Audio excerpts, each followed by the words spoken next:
Pension പ്രായത്തെ സംബന്ധിച്ച് നിരവധി വീഡിയോകൾ നമ്മൾ ചെയ്തിരുന്നു. എന്നാൽ ഇപ്പോൾ വീണ്ടും പുതിയ പുതിയ അപ്ഡേറ്റുകൾ വരുന്നു. അപ്പോൾ പലരും നമ്മളോട് ചോദിക്കുകയും ചെയ്യുന്നു, ഇതെന്താ സംഭവിക്കുക എന്ന്. തീർച്ചയായിട്ടും പെൻഷൻ പ്രായം കൂട്ടണമെന്ന് ധവളപത്രമുണ്ടാക്കിയ ഡോക്ടർ KM ചന്ദ്രശേഖരനും സംഘവും പറഞ്ഞെങ്കിലും അതിനുള്ള സാധ്യത വളരെ കുറവാണ്. ഈ വർഷം എന്തായാലും കൂട്ടാനുള്ള സാധ്യതയില്ല. ഇനി വരും വർഷങ്ങളിൽ എന്ത് സംഭവിക്കുന്നില്ല. കാരണം തുടക്ക വർഷത്തിൽ തന്നെ യുവജനങ്ങളെ ഒരു സമരത്തിലേക്ക് ഇറക്കി വിടണ്ട സർക്കാരിൻ്റെ എന്നുള്ളതാണ് ഗവൺമെൻറ് തീരുമാനം. 10-12,000 ആളുകൾ മെയ്യിൽ റിട്ടയർ ആവുന്നുണ്ട്. അപ്പോൾ വലിയൊരു ഒരുപാട് ആളുകൾ റിട്ടയർ ആവുന്നത് കൊണ്ട് ഈ 60 വയസ്സ് വരെ പെൻഷൻ പ്രായമാക്കണം എന്നൊരു ശുപാർശയാണ് കൊടുത്തത്. പക്ഷേ 2 തട്ടിൽ ആളുകൾ ഇപ്പോൾ ഉണ്ട് സർക്കാർ ജോലിയിൽ. ഒന്ന് പങ്കാളിത്ത പെൻഷൻ ഉള്ളവർ, അവർക്ക് ആൾറെഡി 60 വയസ്സാണ്. അപ്പോൾ അങ്ങനെ ഒരു വിഭാഗം ആളുകൾ 60 വയസ്സിലേക്ക് മാറിക്കഴിഞ്ഞു. ബാക്കി സ്റ്റാറ്റ്യൂട്ടറി പെൻഷൻ വാങ്ങുന്ന പഴയ കാലത്തുള്ള കുറച്ച് ആളുകളാണ് പെൻഷൻ പ്രായം 60. അപ്പോൾ ഇത് ഏകീകരിക്കണം എന്നുള്ളതാണ് ഡിമാൻഡ്. ഏകീകരിക്കുമ്പോൾ ഒരു ചെറിയ പ്രശ്നം വരും. സ്റ്റാറ്റ്യൂട്ടറി പെൻഷൻ ഉള്ളവർക്ക് വലിയ ബെനിഫിറ്റിലേക്ക് പോകും, പങ്കാളിത്ത പെൻഷൻകാർക്ക് അത്ര വലിയ ബെനിഫിറ്റിലേക്ക് പോകില്ല. അപ്പോൾ അങ്ങനെയൊക്കെയുള്ള ചില പ്രശ്നങ്ങൾ ഉള്ളത് കൊണ്ടും യുവാക്കളുടെയും യുവതികളുടെയും യുവജനങ്ങളുടെ ഒക്കെ വലിയ എതിർപ്പ് വരും എന്നുള്ളത് കൊണ്ടും ഇപ്രാവശ്യം തൽക്കാലം പെൻഷൻ പ്രായം കൂട്ടില്ല എന്നാണ് നമുക്ക് കിട്ടുന്ന ലേറ്റസ്റ്റ് ആയിട്ടുള്ള ട്രെൻഡ്. അതുപോലെ തന്നെ മറ്റൊരു പ്രധാനപ്പെട്ട കാര്യം, അഷ്വേർഡ് പെൻഷൻ എന്നുള്ള കൺസെപ്റ്റ് തട്ടിപ്പാണെന്നുള്ളൊരു തോന്നൽ വന്നതുകൊണ്ട് പങ്കാളിത്ത പെൻഷനെ തന്നെ രൂപം മാറ്റി ഒരുപാട് തുക സർക്കാർ വയ്ക്കുന്ന രീതിയിൽ, കൂടുതൽ വയ്ക്കുന്ന രീതിയിലുള്ള ചില തീരുമാനങ്ങൾ വന്നേക്കാം.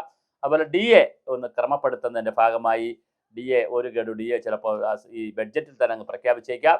1-2 ഗഡു DA പ്രഖ്യാപിക്കാം. എന്നിട്ട് വളരെ കൃത്യമായി എന്ത് സംഭവിക്കും, ബാക്കിയുള്ള DA സംബന്ധിച്ച് ഒരു കാര്യങ്ങൾ സംബന്ധിച്ചൊരു ക്രമപ്പെടുത്തൽ, DR ക്രമപ്പെടുത്തൽ പരിപാടിയും കൂടി ഈ ബഡ്ജറ്റിൽ വരാനുള്ള സാധ്യതയുണ്ട്. അപ്പോൾ ബഡ്ജറ്റിൻ്റെ കരട് രൂപങ്ങളാണ് നടന്നുകൊണ്ടിരിക്കുന്നു. വിസ്മയങ്ങളാണ് വരാൻ സാധ്യതയുള്ളതെന്നുള്ള കൺസെപ്റ്റിലാണ് ബഡ്ജറ്റ് നീങ്ങുന്നത്.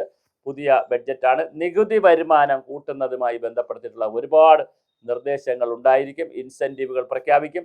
അങ്ങനെ ഒരുപാട് കാര്യങ്ങളുമായിട്ട് പുതിയൊരു ബഡ്ജറ്റാണ് വരുന്നത്. ആ ബഡ്ജറ്റിൽ ഈ പറഞ്ഞതുപോലെ വളരെ കൃത്യമായി പെൻഷൻ പ്രായത്തെ സംബന്ധിച്ചുള്ള കാര്യങ്ങൾ ഉണ്ടാവില്ല എന്നാണ് തൽക്കാലം തോന്നുന്നത്. അങ്ങനെയാണ് നമുക്ക് കിട്ടുന്ന വിവരം. തൽക്കാലം പെൻഷൻ പ്രായം കൂട്ടുന്നില്ല. പക്ഷേ വരും വർഷങ്ങളിൽ പെൻഷൻ പ്രായം കൂട്ടില്ല എന്ന് പറയാനും കഴിയില്ല.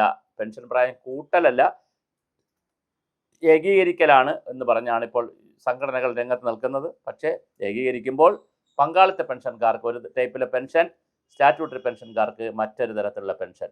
അപ്പം അങ്ങനെയൊക്കെ കിടക്കുമ്പോൾ ഇത് സ്വാഭാവികമായി കൂട്ടിയാൽ, പെൻഷൻ പ്രായം കൂട്ടിയാൽ ചില പ്രതിസന്ധികൾ വരും എന്നുള്ള ചർച്ചയിലാണ് പെൻഷൻ പ്രായം കൂട്ടാതിരിക്കാനുള്ള ശ്രമങ്ങൾ നോക്കുന്നത്. അപ്പോൾ എന്തായാലും പെൻഷൻ പ്രായം നമുക്ക് കൂട്ടാനുള്ള സാധ്യത വളരെ കുറവാണെന്നാണ് കിട്ടുന്ന വിവരം.